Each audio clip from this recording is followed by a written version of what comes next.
Hey guys, so today I am starting a exciting series. This is going to be a beginner's guide to makeup. Now I want to put out the disclaimer that I am not a certified licensed cosmetologist.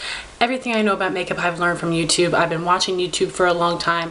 I watch a ton of different people, so I think I've learned a good bit of the information that I can share with you guys, but I'm not saying that I know everything. I want this series to be extremely interactive. I want you guys to let me know your experiences with products, your favorites, your techniques, everything like that. I want this to be very interactive because I want to learn from you guys. I don't think that I know everything by any means. I'm just trying to give you some good information to help you know more about a type of makeup. I'm going to break this down into a lot of different videos, and I was inspired to do this series by Coffee Break with Dani. She does a Makeup 101 series, and I have found that those videos are extremely helpful, and I'm not a beginner with makeup. I've been wearing makeup for a very long time, and I still think those videos are extremely helpful. It helps me learn about products and techniques, which is really exciting. So I absolutely love his videos, and I was inspired by Dani. So I'm gonna do my first video on foundation.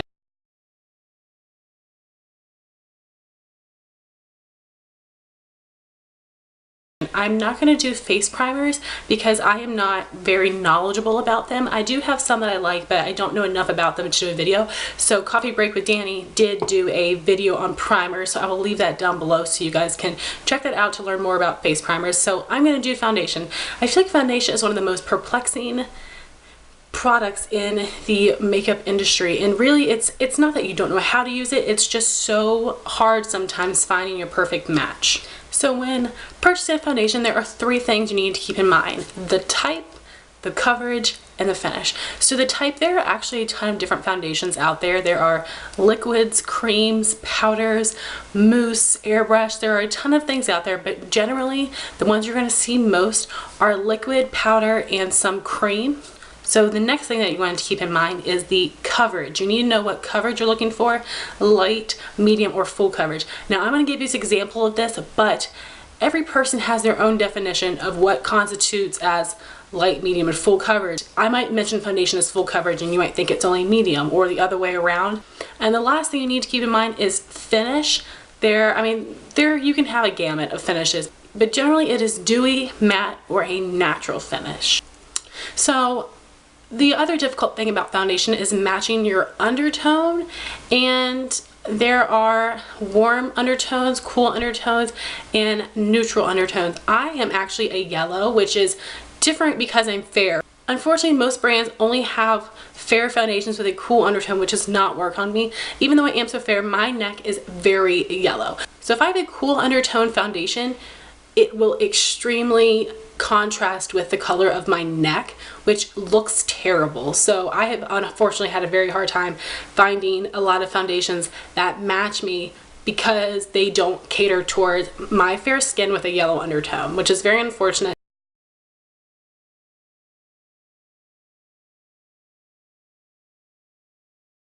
So I know a lot of times they say checking your veins, and if they're more green, you have a warm undertone. If they're more blue, you have a cool undertone. And if they're kind of a mix between green and blue, then you have a neutral undertone. There are more warm tone people than cool tone people, but I feel like a lot of people are neutral but leaning more one way or another, which is good if you are neutral because you can get away generally with wearing a warm tone foundation or a cool tone foundation. So I've tried to check my veins and I really can't tell what color they are. But I know that I am yellow tone because of the undertone in my skin. I can just see it that I'm yellow undertone. So when it comes to picking your foundation shade in a store, high end is a little bit easier because generally if you buy them in store, then you can sample the foundations. You can get an employee to color match you, or you can try them yourself. If you're going to try to color match yourself, the best way to do it is applying it on your jawline. Pick 3 shades that you think will be similar to your skin tone, one that you think matches, one that's a shade lighter, and one that's a shade darker, and just take them right on your jawline. Take them from your jaw down to your neck a little bit, and whichever one fades into your skin the best will be your perfect match. So you want to have your face matching your neck because it can be very apparent. So I know if a lot of girls that are self-tanning, their face is going to be much lighter than their body. So you don't want to buy a foundation that matches your face skin tone, because then it's going to look way too different from your neck. So you're going to want to buy a foundation that matches your neck. So that is something that I know if people are self-tanning, they always have to get new foundation shades or mix them to customize to their new skin tone color. So trying out foundations from a drugstore is much more difficult because there are not normally testers. I recommend just trying to hold it up and see what matches best. I recommend buying it from a drugstore like CVS, Walgreens, or Rite Aid, because you can return the foundations there. Walmart and Target are a little bit different. Some will take back things, some will not. So I recommend going to CVS, Walgreens, or Rite Aid, because they will take back a product if you think that it doesn't match you. As long as you have your receipt, they will take it back and refund you your money. So I just wanted to put that out there. So those are the ways that I think you should go about trying foundations. High-end, get color matched and get a sample. If you get one from the drugstore, try to match it as best as you can and keep your receipt. So lucky for me, the very first foundation I ever tried was my exact match. It is Revlon Colorstay in 150 Buff. It is my perfect match. So when I'm at the drugstore, I pick up that foundation bottle and compare it to the other brands and the other colors to try to find my best match. I find that is very helpful because you can't open them up and try them out when you're at the drugstore. So if you are lucky enough to have already found your perfect foundation, I recommend doing what I did and just kind of holding it up to bottles from a different brand that you're interested in and seeing the color matchups. So I think that's really helpful, and also that helps when trying to find the undertone. So most of the foundations I'm going to be talking about today are liquid, but I will give you some recommendations of powder and cream foundations. So recommendations for powder, there are a couple brands that have really made it popular, their powder foundations. Bare Minerals being number one. They have a loose and a pressed version. I've heard great things about both. I used Bare Minerals at one time, but I no longer wear it. It does not have enough full coverage for me personally, but I've not tried the pressed version. For a drugstore version, the NYX Stay Matte But Not Flat Powder Foundation is amazing. I actually use that just as a setting powder, but you can apply it more densely with a kabuki brush to get really nice coverage. Laura Geller also has her Balance and Brighten foundation, which I heard great things about. MAC Studio Fix powder is a nice powder foundation as well, and Kat Von D also sells a Lock-It Tattoo powder foundation. So powder foundation is definitely a great way to go if you have extremely dry skin that might not be super flattering on you. You won't have any natural oils to make it blend into your skin better. It might be very apparent that you're wearing a lot of powder on your face, but I do know some dry skin people that do like powder foundation. It kind of just depends on how much you apply, and powder foundation might not have the fullest coverage, so you would want to cover any redness, blemishes, or discoloration before you set your face with your powder foundation.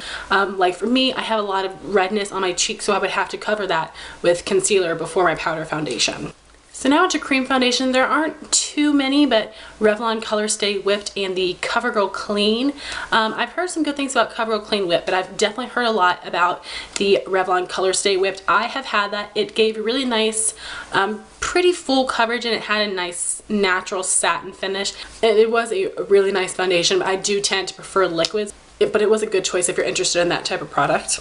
So now I'm going to give you some foundation recommendations for light coverage, medium coverage, and full coverage. I have looked up so much stuff. I've done so much research, looked up so many videos and blog posts, and compiled them based with my own experiences. I have only tried a couple foundations in my life because, like I said, the very first foundation I ever tried was my exact shade. So I have personally not tried too many, but I've looked up a lot.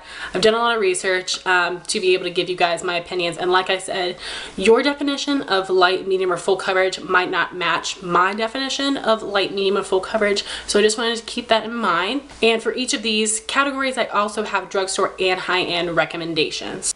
So for light coverage, the Revlon and Nearly Naked foundation, I've heard that raved about from a lot of people, and that has like a nice natural finish to it. Then also the L'Oreal True Match Lumi foundation, I've heard a lot of dry skin girls really loving that because it has a dewy finish, but it's not super shiny. It just has a natural glow to it. So the next foundation is something that I've heard about for a long time, the Neutrogena Healthy Skin, which is apparently a dupe for NARS Sheer Glow. So this will give you, again, a nice luminous glow, but it won't look too shiny. Then another foundation is MAC Face and Body. This is a super popular foundation.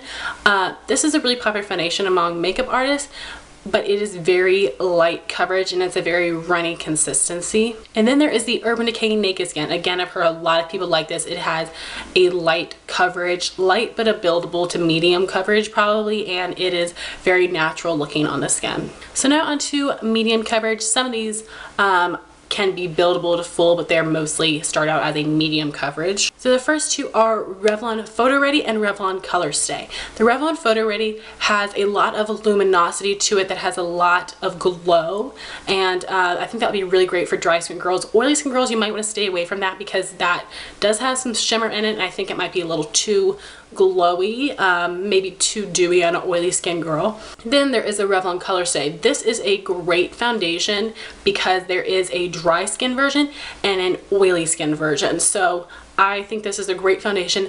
Unfortunately, the formula has changed over the years. The new formula, in my opinion, is a medium coverage and a natural satin finish. I cannot build it to full and it does not look matte in my skin. The formula has changed over the past couple years, which is unfortunate, but it is still a nice foundation. So I do recommend that.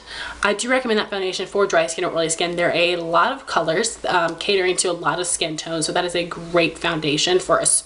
I think that's a great foundation for anybody to start with. Another foundation is L'Oreal True Match. I've heard about this from a lot of people. Again, this is a medium coverage with a natural finish, and the L'Oreal True Match line has a ton of colors. They have foundations split up into cool tones, warm tones, and neutral tones, and they have a ton of shades. I think that is a great place to start looking for a foundation that matches your skin tone. Because they have so many options. The next foundation is a Maybelline Superstay. I've not heard too many people talk about this, but this is again a natural finish, but it's a medium coverage. But I've heard from some people that this oxidizes. Oxidize means that once you're oxidizing is something that I thought only happened to oily skin girls, but this can also happen to normal skin girls. That's when your oils start to come through the foundation, it changes colors. Usually becomes darker and maybe even a little bit orange. It usually turns orange on me, but it definitely gets darker. And that is something that I try to stay away from if I even hear that a foundation oxidizes. So I've heard that about Maybelline Superstay, but I've only heard that from one individual, so I'm not sure. Some products may oxidize, and some products may oxidize on one person and not oxidize on another person, so it's kind of something you have to try for yourself. The next foundation is the Tarte Maracuja Miracle Foundation. This is something that would be great for dry skin girls. Again, medium coverage with a glowy finish. Then is the MakeUpForEver HD foundation. This is supposedly really great for film and photos. It's just a really beautiful foundation, has a nice natural finish, but it gives great coverage. The next foundation is the MAC Matchmaster foundation. Now I have to put out there that MAC foundations have been known to break people out. I don't own any MAC foundations. I've tested them on my skin. I've tested the Matchmaster on my skin and it seemed nice, but I only tried it one time, so that might not have been enough to break me out. But if you are sensitive to products and you break out easily, I do not recommend trying any MAC foundations. It's better safe than sorry. You don't want to mess up your skin. But again, that Matchmaster foundation has a good coverage, and it is also one of my perfect matches, but it gives good coverage and again a natural finish. Then there is the MAC ProLongwear, which again is medium coverage, but it has a matte finish. That's the difference between the Matchmaster and the ProLongwear. Is Matchmaster has a natural finish and the ProLongwear has a matte finish. And then there is the Lancome Teint Idole foundation, which again I've heard great things about. A nice medium coverage. They have a pretty good variety of colors and medium coverage, natural finish.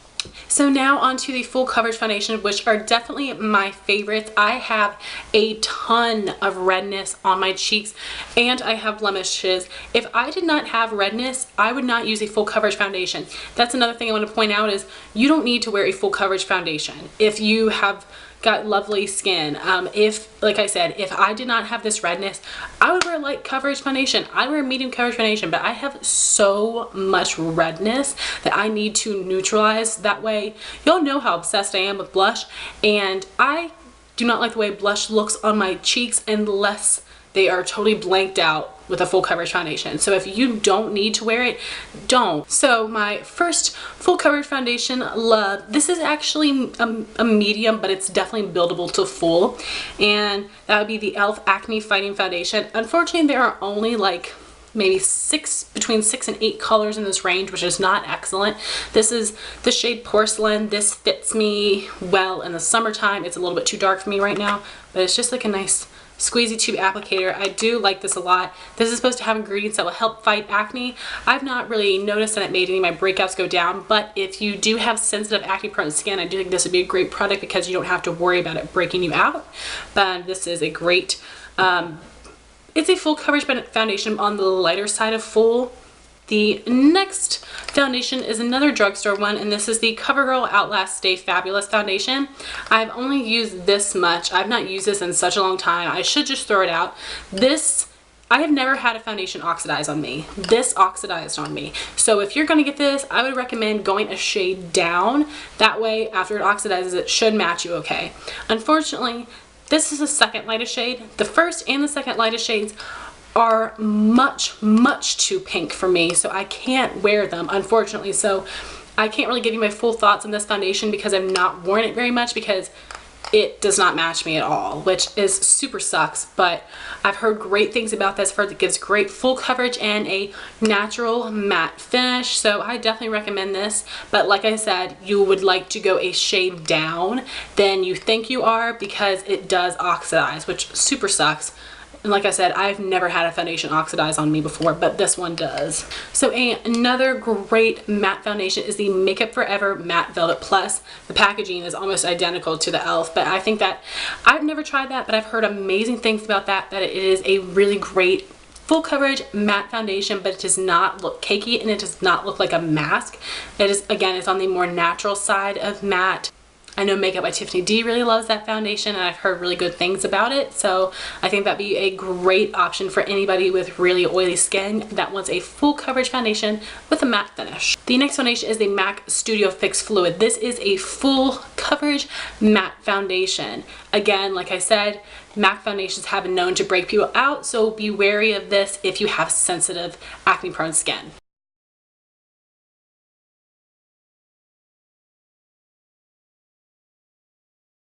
Then the next foundation is the Estee Lauder Double Wear. I love this. This is my holy grail foundation. This definitely gives me the most full coverage out of all the foundations that I've tried. The most full coverage, and it is the perfect skin tone match for me. Estee Lauder also has warm tones, cool tones, and neutral tones, which is extremely helpful when finding your perfect skin tone. And this is just an amazing foundation. I have the old formula. I got it from the CCO. There is a new formula. I'm not exactly sure what the difference is between the two. So if you guys know, please let me know. But this is an amazing foundation. I'm gonna repurchase this. It has become my holy grail. Like I said, matte finish, full coverage. Absolutely perfect for my redness and my oily skin. And the last foundation is the Kat Von D Lock It Tattoo foundation. I have not yet tried that, but I really want to. Kat Von D has a ton of very light shades. Some are pink and some are yellow. If you are a very fair tone person and you want to try a high-end foundation, definitely recommend checking out the Kat Von D because her line has a lot of fair colors, and she also has deep colors as well, and of course medium tones, but just as a fair skin person, I know that it's really hard to find a foundation match and that there are very light colors in this range. Now, this foundation is something that people either love or hate. Some people say that it looks like a mask, it's too full coverage.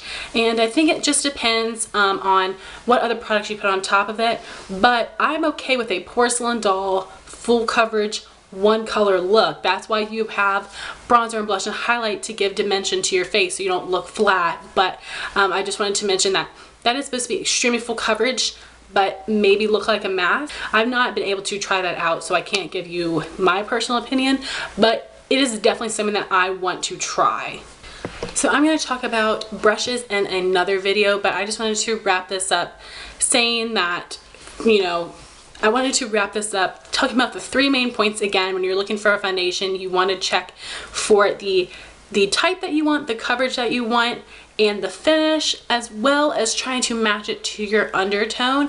Some really great lines with a lot of colors would be the L'Oreal True Match, Revlon Colorstay, Estee Lauder Double Wear, and the Kat Von D Lock It Tattoo foundation. A lot of other lines have a ton of foundation shades, but these are the ones I know probably have the most and can fit the most skin tones. Again, you know, if you're buying from the drugstore, keep your receipt, and if you're buying from high-end, get color matched, and get a sample so you can try them out. And you know, it will definitely kind of take some practice to figure out what products work best. And I personally would rather have a lighter foundation than a darker foundation, because if I have a lighter foundation, I can change the color with powder and bronzer and whatnot. So anyway, guys, I hope you enjoyed this video. Please let me know down below how you pick out your perfect foundation shade, and let me know your favorite foundations. Let me know what your undertone is, your skin type, and let me know the color of your foundation. So I hope you guys enjoy this. Thank you so much for watching. I would really love your feedback on this video so we can learn from each other. Please rate, comment, and subscribe, and I'll talk to you soon. Bye, guys.